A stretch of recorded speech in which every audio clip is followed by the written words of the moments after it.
Hello everyone, मैं मनीष। आप सब देख रहे हैं विंसम क्लासेस। तो डिस्कस करते हैं कुछ इंपॉर्टेंट टीचिंग मेथड्स के क्वेश्चंस को। सबसे पहला क्वेश्चन आपके सामने है, which of the following statement is या आर नॉट करेक्ट। इनमें से कौन सा स्टेटमेंट है जो सही नहीं है। ठीक है।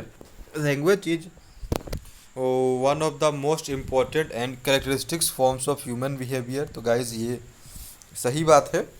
ठीक है। Language help in uniting thoughts and identify of the individual. ठीक है। In India linguistic diversity poses complex challenges. बिल्कुल सही बात है। In India linguistic diversity provide a good range of opportunities. तो आपको गाइज यहाँ पे चारों के चारों ऑप्शन जो है आपके सही हैं। सो ऑप्शन नंबर डी आपका करेक्ट होगा, नन ऑफ दीज। इसमें जो है चार ऑप्शंस आपको दिए गए, नॉट करेक्ट पूछा गया और चारों ऑप्शंस आपके यहाँ पर करेक्ट है। ठीक है। Which of the following is prerequisite to learning a language. तो इनमें आपसे पूछा था कि इनमें से कौन सा जो स्टेज है चारों में से कि लैंग्वेज लर्निंग से पहले का जो होता है, प्री होता है, वो होता है motivation, habit formation, oral approach या फिर इमिटेशन। तो गाइज आपको पता होगा जो मोटिवेशन होता है, मोटिवेशन किसी चीज़ को देते हैं आप कब, किसी चीज़ की शुरुआत में। तो जब प्री के बारे में बात हो रहा है तो लैंग्वेज लर्निंग के से पहले आपको स्टूडेंट को मोटिवेट करना होगा। उसके बाद इमिटेशन, नकल, वो आपका खुद से कर देगा। हैबिट फॉर्मेशन आप उसको करवाइएगा और ओरल अप्रोच का भी वो यहाँ पर यूज आसानी से कर सकता है। ठीक है। चलो अगला क्वेश्चन देखिए दोस्तों आप सभी लोग, और क्वेश्चंस आपको कैसा लगेगा ये भी मुझे कमेंट करके ज़रूर बताइएगा आप सभी लोग दोस्तों। ठीक है। चलो, for English as a second language the principle of habit formation means. ठीक है। तो इंग्लिश एक सेकेंड लैंग्वेज के रूप में हैबिट फॉर्मेशन का मतलब क्या होगा। Forming habits of speech, listening, reading and writing. बिल्कुल सही गाइज। सेकेंड लैंग्वेज हो या फर्स्ट लैंग्वेज हो, सो आपको इंग्लिश का जो आदत बनाना होगा उसको स्पीच बोलने के लिए, सुनने के लिए, पढ़ने के लिए और लिखने के लिए। Forming habits of correct spellings and pronunciation. बिल्कुल सही दोस्तों। अगर आप हैबिट उसका क्रिएट करेंगे, बिल्कुल देखो होता क्या है, कोई सा भी लैंग्वेज हो, जब तक आप उसके करेक्ट स्पेलिंग्स को नहीं जानते हो, आप उसके प्रोनाउंसिएशन को नहीं जानते हो, आप उस लैंग्वेज में कमांड नहीं कर पाओगे। Forming habits of reading other books. तो बिल्कुल गाइज आपको जो है एक स्टूडेंट के अंदर, एक लर्नर के अंदर जो है तीनों हैबिट्स आपको डेवलप करवाने होंगे। सो आपका ऑप्शन नंबर सी जो है 1 2 3 एंड ये आपका करेक्ट हो जाएगा। ऑप्शन नंबर सी आपका यहाँ पर करेक्ट है। ठीक है। चलो अगला क्वेश्चन देखते हैं हम सब। संगीता के बारे में बात हो रही है। Sangeeta English teacher of class 7 की इंग्लिश टीचर है। First explains the different parts of a sentence. उसने क्या किया, सबसे पहले पार्ट्स के अलग अलग सेंटेंस को बताया। Then she teaches the synthesis of a sentence. उसके बाद उसने क्या सिखाया, सिंथेसिस सिखाया किसी सेंटेंस का। So that her learners can easily understand what she wants to teach. She is following the principle. देखो उसने सबसे पहले क्या किया, पार्ट की अलग अलग सेंटेंसेस को सिखाया। ठीक है। उसके बाद वो जो है बच्चों को क्या बताना चाह रही है, वहाँ पर सिंथेसिस सिखाना चाहती है। तो मैंने देखो आपको दोस्तों क्लास में भी इसको बताया था, जो आपने अगर उस वीडियो को देखा होगा, जो मैंने आपको टीचिंग मैगजीन से बताया था, उसमें ये मैंने साफ साफ एग्जाम्पल में ही आपको दे दिया था। ठीक है। मैंने आपको इसको एग्जाम्पल में बताया था, आपको याद होगा। तो इसका सही जवाब क्या है दोस्तों, option number D, analysis to synthesis. ठीक है। कोई अगर आपको डाउट महसूस होता हो तो कांटेक्ट करिएगा, आपका डाउट सॉल्व हो जाएगा यहाँ पर। चलो आगे बढ़ते हैं हम सब। Which of the following follow the principle of psychological to logical. ये जो प्रिंसिपल है आपका साइकोलॉजिकल टू लॉजिकल, इसको फॉलो निम्नलिखित में से कौन सा ऑप्शन आपका करता है। ठीक है। अच्छा क्वेश्चन है, देखो आपके सामने ये आया number 5। Vocabulary and basic structure of a language should be taught first depending on the needs and requirements of the learners. Citing examples from learners immediate environment. नहीं, ये तो आपका गलत हो जाएगा, फार वाला हो जाएगा। फॉर्मिंग अ जनरल रूल, बिल्कुल नहीं। सॉल्विंग कॉन्क्रीट, बिल्कुल। तो ऑप्शन नंबर आपका ए जो है ये आपको यहाँ बता रहा है किसके बारे में, लॉजिकल एंड लॉजिकल के बारे में। ठीक है। Acquisition of the language refers to the process of learning a native और dash language because of the innate capacity of human brain. तो एक्विजिशन क्या होता है गाइस, नंबर 6 जो आपसे पूछा है, एक्विजिशन क्या होता है, जब आप किसी चीज़ को सीखते हो। ठीक है। तो जो आप सेकेंड लैंग्वेज के बारे में बात करते हो, ठीक है, चलो, learning a language is all dash process. तो किसी भी भाषा को सीखना कैसा प्रोसेस है भाई, वो एक इंक्लूसिव प्रोसेस है, ठीक है। ऑप्शन नंबर आपका ये यहाँ पर करेक्ट होगा।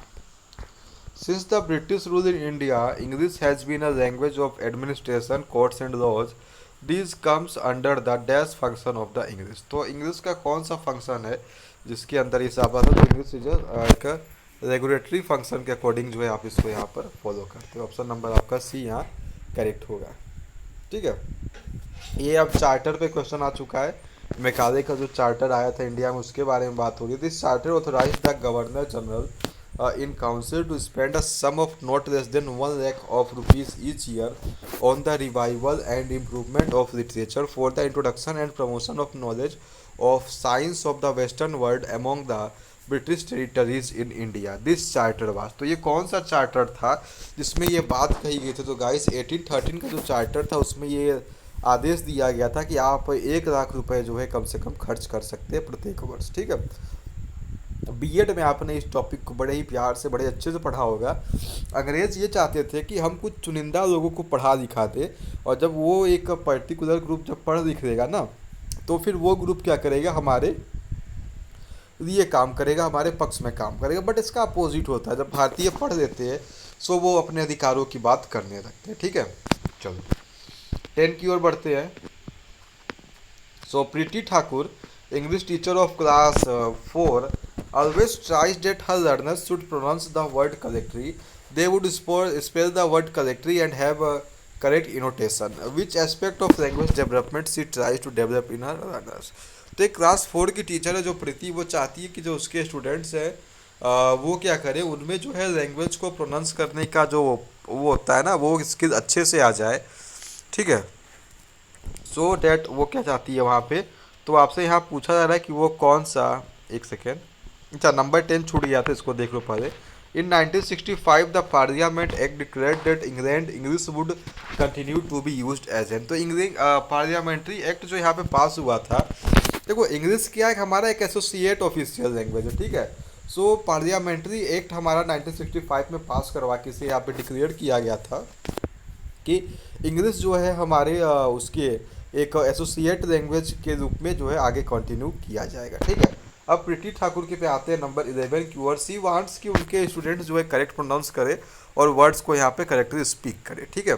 तो यहाँ पर वो अपने लर्नर्स में क्या डेवलप करना चाहती है गाइस, तो बिल्कुल आपको सही जवाब पता होना चाहिए, ये होता है फोनेटिक्स। फोनेटिक्स के बारे में वो उसको जानकारी दे रही है, फोनेटिक के बारे में, ठीक है।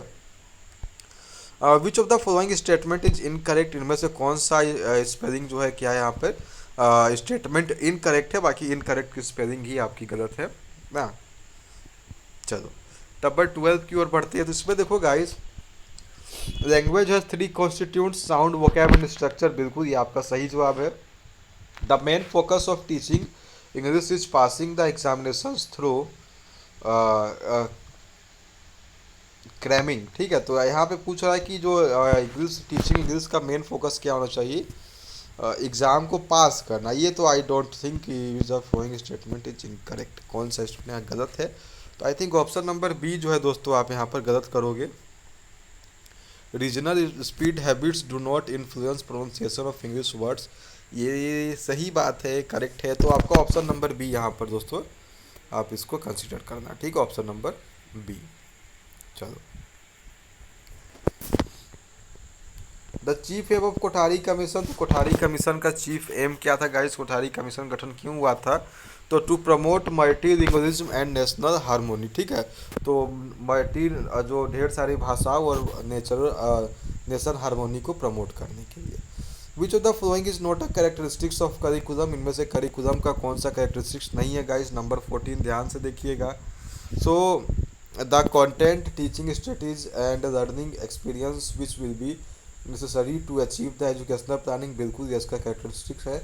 Making connection across disciplines and bringing out the interrelatedness of knowledge, बिल्कुल to make the learners imaginative and creative. तो ये तीनों देखो क्या है, इसके कैरेक्टरिस्टिक्स हैं, ये क्या है, तो इसका ऑप्शन नंबर डी यहाँ पर नन ऑफ द अबव सही होगा, ठीक है। Why determining the second language syllabus we have to take into account. तो सेकेंड लैंग्वेज का जब सिलेबस आप डिटरमाइन करोगे तो आपके दिमाग में क्या बात होनी चाहिए कि that the subject matter should be limited at to class and teacher only. बिल्कुल ये ध्यान में होना चाहिए हमारे। Single text book should not be presented over a year, ठीक है। It should be based on both skills and meaning, बिल्कुल सही बात है। सो ऑप्शन नंबर डी आप यहाँ पर इसको कंक्लूड कर दोगे। To make the learners imaginative and creative, learner को इमेजिनेटिव और क्रिएटिव बनाने के लिए आपको क्या करना होगा गाइस, नंबर 16 देखो, ठीक है। तो provide opportunities to use the language in a focused manner for real life situation, हो सकता है इसको बिल्कुल। Ask them to change the end of story, ये ज़्यादा सही लग रहा है मुझे। Allow them freedom with increase choice of curriculum ना, यूज मेथड स्ट्रेटजी है। ए और बी के भी आज आपको चुनना होगा तो मैं आपको बी को सजेस्ट करूंगा, क्योंकि जब आप किसी कहानी के एंड को आप जब चेंज करोगे तो आप वहाँ पे इमेजिन करोगे और कुछ क्रिएटिविटी भी अपना दिखाओगे, ठीक है। Which of the following are language components, इनमें से लैंग्वेज का कंपोनेंट कौन होता है गाइस। तो मैंने भी आपको ऊपर बताया कि लैंग्वेज को जो है 3 कंपोनेंट होते हैं, साउंड होता है, वोकैब होता है, स्ट्रक्चर होता है, ठीक है। सो ऑप्शन नंबर सी, आई के साथ यहाँ भी होगा, भी कट गया था। सो लैंग्वेज के 3 कंपोनेंट्स होते हैं guys, sound, vocab and structure. Move to last question आज का हमारा, which of the following statements is correct, इनमें से कौन सा स्टेटमेंट गाइस करेक्ट है, ठीक है। Learning is an unconscious process, नहीं ये कॉन्शियस प्रोसेस है गाइस, ये गलत होगा आपका। एक्विजिशन इज नहीं, ये अनकॉन्शियसनेस में होता है। Group activity help in transfer of information, बिल्कुल आपका सी जवाब यहाँ पर सही होगा, ठीक है। Input form the target language complex नहीं। अच्छा एक क्वेश्चन मुझे थोड़ा डाउटफुल लगा यहाँ पर, acquisition of a language refers to the process of learning a native और फर्स्ट लैंग्वेज, यहाँ पे I think option number A इसका करेक्ट ज़्यादा होगा। सेकंड लैंग्वेज नहीं होता है गाइस, एक्विजिशन हमारा हमेशा फर्स्ट लैंग्वेज का होता है, सेकंड लैंग्वेज का हमारा क्या होता है, लर्निंग होता है। आई थिंक 6 का ए करेक्ट होगा, ठीक है। और एक आध दो आपको हो सकता है इसमें वीडियो में कोई गलती मिल जाए तो मुझे कमेंट बॉक्स में ज़रूर बताना। तो थैंक यू एवरीवन, जय हिंद जय भारत।